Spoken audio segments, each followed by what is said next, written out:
Do y'all ever look at the car market lately and think something's not right here? I know it's not just me, but when I look at the car market, I see a very clear and obvious reason why the economy is held together with duct tape. And I don't mean just the prices. It's literally everything. It's the culture, it's the prices, it's the finances, it's who's buying these cars at these prices. I just don't get it. So today I want to talk about the car market and how it actually might be proof that we're living through an economic collapse in real time. Now, back in the day, buying a car was literally about the freedom of functionality, being able to go from one place to the other, A to B. But now it seems like it's more of a status or a luxury symbol for some reason. Everyone needs to have a $70,000 car, but they still do the same thing. And I feel like now the overall purchase to buy a car is more seen as a flex for someone to, flash on Facebook, Instagram, or TikTok for other people. People aren't buying cars just to get to work. They're buying an identity or a status symbol. Because when it comes to the internet, almost everything is fake. We're talking relationships, we're talking wages, we're talking the way people live. So when we see someone buy a car, it's like a fake stability that people try to stand on. Because even if you don't have enough money and you're broke, you're still somehow able to finance a Hellcat at like 22%. So I got a 600 credit score. You know what I mean? So run it back from the beginning, man. You said you got a 2018 Hellcat. I got a 2018 Hellcat. And I see that you had that Dodge Demon. So I was trying to see if I could trade out and get in that. How much do you owe on the Hellcat? Ooh, I owe like 60 grand. I got it for 80,000. $80,000 you said you bought it for? And how many miles are on it? Like 96,000. 6,000 miles, bro. And you owe 6 owners, 3 accidents, man. And you owe how much? I owe 60,000. Oh my God, man. You are very upside down on this car. What's your credit score? My credit score is maybe like a 680 something. Maybe. Okay, 680. That's not bad. That's decent. How much money do you have down to get in the car? About 2,000 to 3,000 now. Yeah. How much do you make a month? I'm making between $3,000 and $4,000. What do you do for work? Like Amazon package delivery, carrier stuff. So, Is that why my packages get here so quickly, man? You delivering packages with a Hellcat? You about $30,000 underneath on your Hellcat. And I can't get the deal done with $2,000 down. You can't work nothing out, man. I'm really trying to get in the car, bro. Like, if you can is there any other workaround that we can do for me to be able to transition into that, man? Because I've been calling you so much. You can see that I've been trying to get it. So it ain't nothing you can do. I have no doubt that you're not serious about getting the car. Unfortunately, with your credit score, I need at least $25,000 down to even think about the deal making it happen, just because you're upside down a lot. 6 owners, 3 accidents on your car, and it's just going to tank the value on it. And you have 96,000 miles, man. That's way up there. So unless you can get some more money down, I don't want to waste your time. And unfortunately, I know you're excited to get into the car, bro, but I mean, you got to have more money than that down, man. Got to refinance the Hellcat at this point, since you have a decent credit score. But nah, man, there's nothing else I can do, unfortunately. Man, there's nothing I can do. I can't make the deal happen. Man. All right, man. Appreciate it. No problem, brother. All right, man. Take it easy. All right, bye.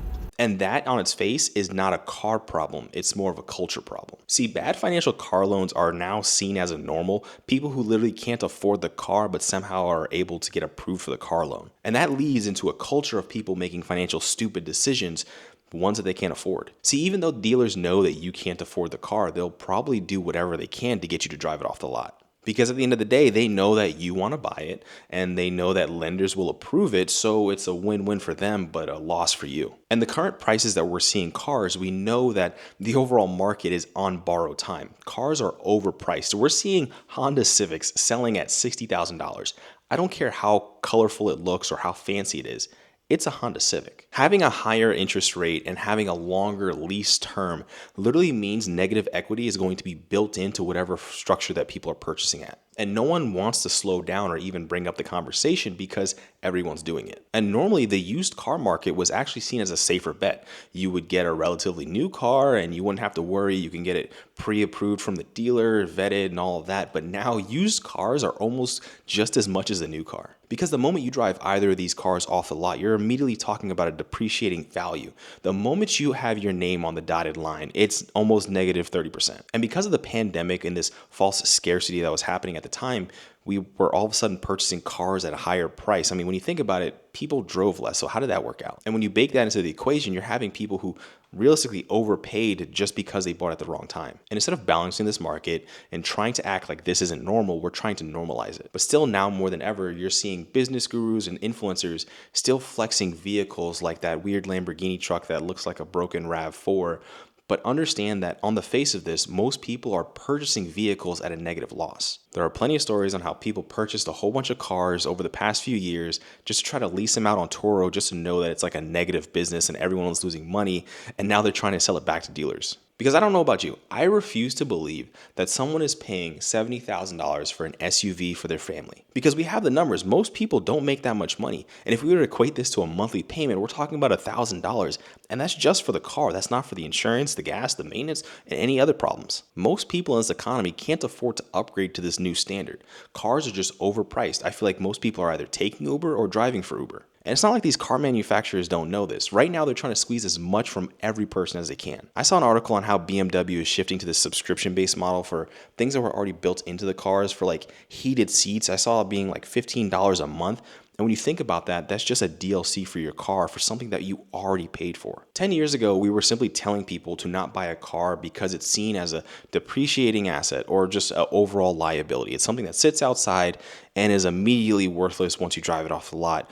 But now people don't have that conversation, and it's just seen as normal to pay $50,000 for a basic sedan. I don't care how much you trick yourself, a car is not an asset. You can't hold on to it. It's not a collector's item like a 1967 Mustang. That's not playing with basic supply and demand. That's just overall desperation and delusion. So when I see people telling you it's so easy to start a Turo business based on a credit card and you can get a loan out against it just to take out 5 cars and have it on an app, that's just an overall red flag and delusion. See, right now I feel like everyone's focused on the new car sales and not the used market, when everyone knows that most people who can't afford cars look for the used market. That's going to cause a silent shift because repos are up, loan defaults are creeping up, and trade-ins are going to by default be underwater. So when that overall value falls out under its current owners, you're going to be thinking about how people are stuck with the cars because they can't sell, the loans are too high, so they're unable to refinance, or they're just simply unable to make the payments that they currently have. I know I'm not the only one seeing these repo videos on my feed. Right now, you're seeing so many people default on car loans and just not want to pay it off because they know that they can't. Because I feel like stories like that are sort of seen as these people are simply poor when people don't understand that that's the average person. But this kind of auto collapse doesn't happen as loud as you think. It's going to happen silently. This is going to come in the form of an average working person paying $500 to $1,000 a month on a car that they long term can't afford, and that's going to creep on the overall economy, affecting everyone as a whole. Because we've all seen the stats, an average new car loan is around $800, the average used car is around $500. But when most people can't even afford themselves or live paycheck to paycheck, what does that look like in the long term? The overall illusion is to keep this car market up just to show a fake sign of wealth. And what people truly believe is over the long term to keep this weird car market afloat, just to have this weird perception that you have some money, but understand that you're overpaying for something that's just going to sit outside and collect rust. So not only is the car market broken, it's this weird mirror that reflects our economy, our priorities, and this overall collective denial that we think that we're not in. We're not just in a car bubble, we're in an overall financial bubble. And this bubble is simply knowing that being broke is normal, and not knowing the stats can probably hurt you more. Because it's not just that cars cost too much, it's this weird collective that everyone's continuously keeping this bubble afloat, and that's the real problem.